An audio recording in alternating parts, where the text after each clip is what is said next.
Muchas veces nos encontramos queriendo conocer más de Dios, pero sin saber por dónde empezar. O quizás tienes preguntas relacionadas de cómo los cristianos sacamos las cosas que creemos. ¿Quién y cómo dice lo que deberíamos creer? ¿Son estas cosas arbitrarias o peor, producto de un motivo oculto? En este segundo episodio de la introducción a la teología, vamos a ver cómo podemos empezar a profundizar en este tema y en particular, cómo podemos hacer una buena teología.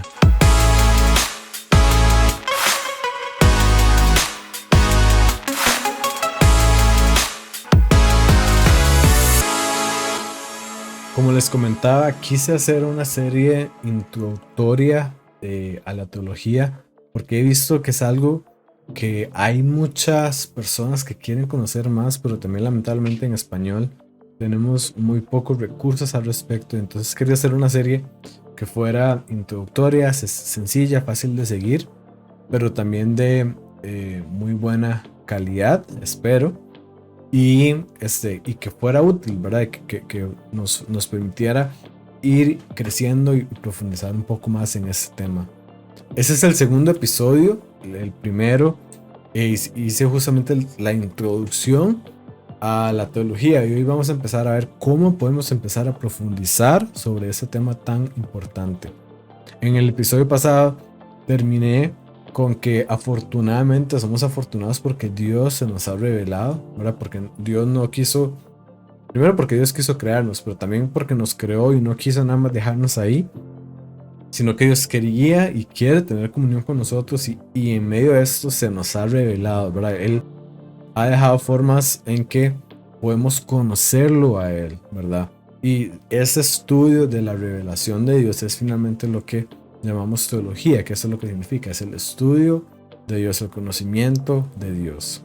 Y eso es muy importante, mencionaba, porque una buena teología es necesaria para vivir correctamente. Nuestras ideas tienen consecuencias. Lo que nosotros pensamos acerca del mundo tiene consecuencias. Por ejemplo, si tenemos una mala teología, vamos a vivir el cristianismo de forma incorrecta. De la misma forma que si tenemos una mala cosmovisión, esto es una mala visión del mundo, una mala forma de ver el mundo alrededor nuestro, vamos a también a vivir de forma incorrecta.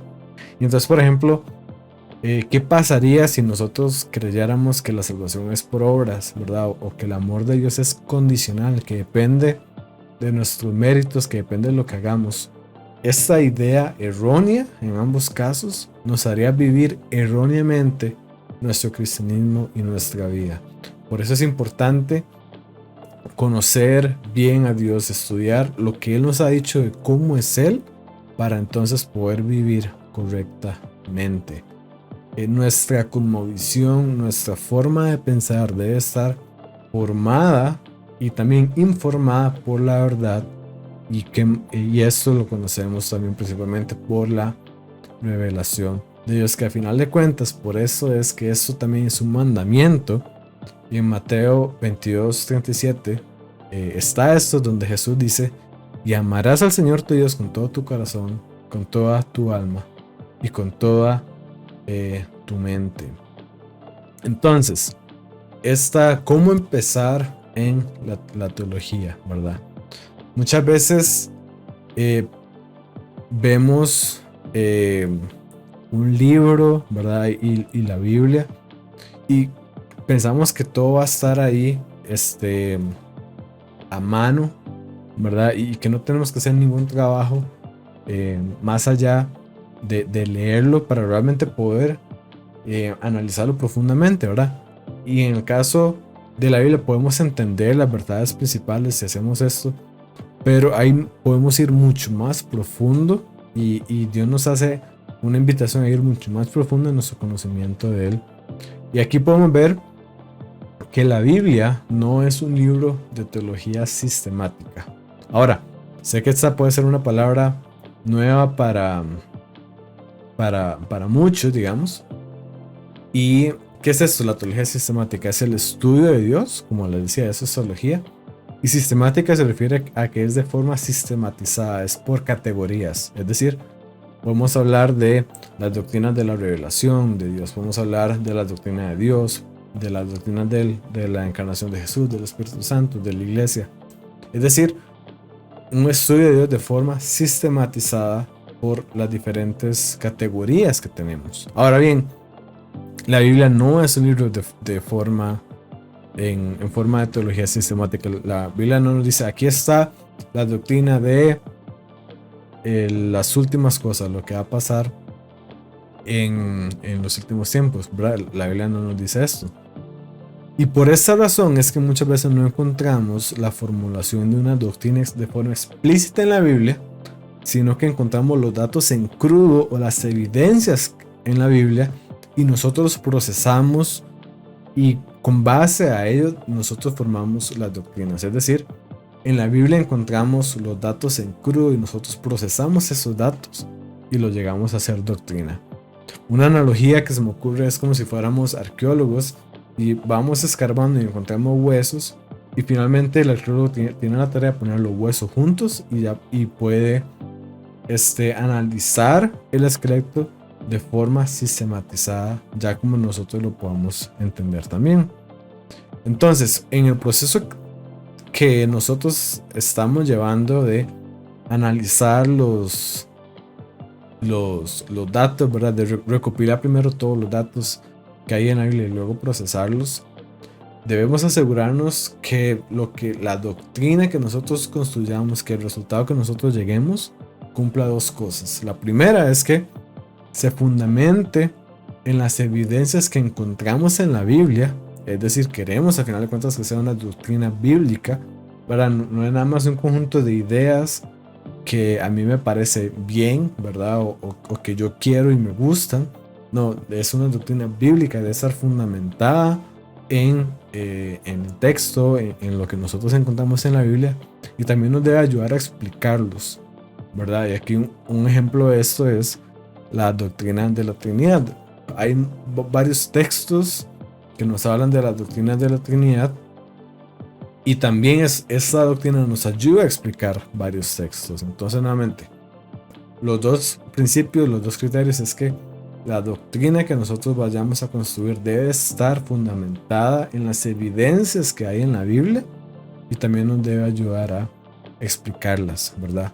Una doctrina sólida es como una tela de araña que se fundamenta en distintos textos bíblicos. No es de que yo a partir de un versículo nada más construyo todo un sistema de pensamiento, ¿verdad? Porque así no funciona una teología hecha de forma correcta. Por lo contrario, una buena doctrina, una buena teología se va a fundamentar en diferentes partes del texto, explicándolos y partiendo de ellos. Ahora bien, en esto debemos diferenciar entre una doctrina y su modelo o teoría para explicarlo. Y voy a explicar a continuación qué significa esto. La doctrina es lo que creemos y el modelo y la teoría nos explica qué creemos, nos explica justamente esa doctrina. Por ejemplo, yo puedo decir que Dios es omnisciente, ¿verdad? Y probablemente todo el mundo me va a decir amén, ¿verdad? Pero yo puedo decir, el modelo que explica esta doctrina de que Dios es omnisciente, bueno, es de que Dios puede conocer todas las verdades y no conoce ninguna mentira, ¿verdad? O simplemente puedo decir, Dios lo sabe todo. Son dos cosas diferentes y tienen matices diferentes y ambos son intentos de explicar la misma doctrina. Es decir, ambos son intentos de modelar cómo funciona esa doctrina que es la omnisciencia de Dios. Lo mismo pasa, por ejemplo, con la omnipresencia. Dios es omnipresente y hay diferentes formas en que podemos explicar esto. Por un lado podemos decir simplemente que Dios está en todo lado, ¿verdad? O por otro lado podemos decir, no, Dios es consciente y puede actuar en cualquier lado que a Él le plazca. Entonces son formas diferentes de explicar esta misma doctrina, y a esto me refiero en que hay que diferenciar la doctrina del modelo que usamos para explicar esa doctrina. Y estas teorías, estos modelos, también hay diferentes formas en que nosotros podemos ver si son correctas o son incorrectas, ¿verdad? Dios nos ha dado justamente herramientas para poder hacer esto de una forma efectiva, ¿verdad? Y la primera es ver si están de acuerdo también, como lo decía al principio, con la Biblia, con la revelación específica de Dios. El episodio pasado decía que había una revelación general y una revelación específica de Dios. La revelación específica de Dios es la Biblia. Y así, esta es la revelación particular que Dios nos ha dado, ¿verdad? Y en ella podemos conocer cosas que no podemos conocer de la revelación general, que es todo lo demás que Dios ha creado, ¿verdad? Así que una teoría, un modelo que tengamos de una doctrina, debe ser coherente con la evidencia bíblica, ¿verdad? Nuevamente queremos tener teorías, doctrinas bíblicas. Y en lugar, no queremos, ¿verdad?, tener una teoría hermosa y coherente entre sí, pero que al final de cuentas no se fundamenta en la Biblia, porque nuevamente no sería una doctrina, una teoría bíblica, ¿verdad? Podemos, un ejemplo extremo que se me ocurre en este caso es decir, no, es que Dios decidió no crearnos y realmente vivimos en una simulación, ¿verdad? No hay una idea contradictoria necesariamente en esta idea. Entonces puede ser coherente, pero nuevamente, si vamos a la Biblia, esa no es la información que recibimos en la Biblia. Entonces, el criterio que tenemos para juzgar esta teoría es no solamente que sea coherente, es de que se fundamente en la Biblia y que la podamos construir a partir de ella, ¿verdad? Queremos también, parte de la importancia de eso es que queremos saber a qué nos compromete la Biblia, ¿verdad? Si por ejemplo la Biblia nos compromete a creer que Dios existe, ¿verdad? La Biblia nos da ciertos límites que no debemos cruzar, y entonces es importante saber dónde están esos para saber cuál es el campo de acción que nosotros podamos tener. Y este orden que estoy dando es importante porque nuevamente empezamos con la Biblia. El segundo criterio que deben cumplir estos doctrinas y modelos es la coherencia filosófica, ¿verdad? Y en esto, ¿verdad? Esto puede tener mucho estigma negativo y demás, pero lo que estoy diciendo es algo muy sencillo, ¿verdad? Dios nos ha dado las mentes también como un medio como un medio para conocerlo más a Él. Dios nos ha dado herramientas en el mundo alrededor nuestro para conocerlo más a Él. Y entonces, y podemos utilizar estas herramientas para justamente este fin, para conocerlo más a Él.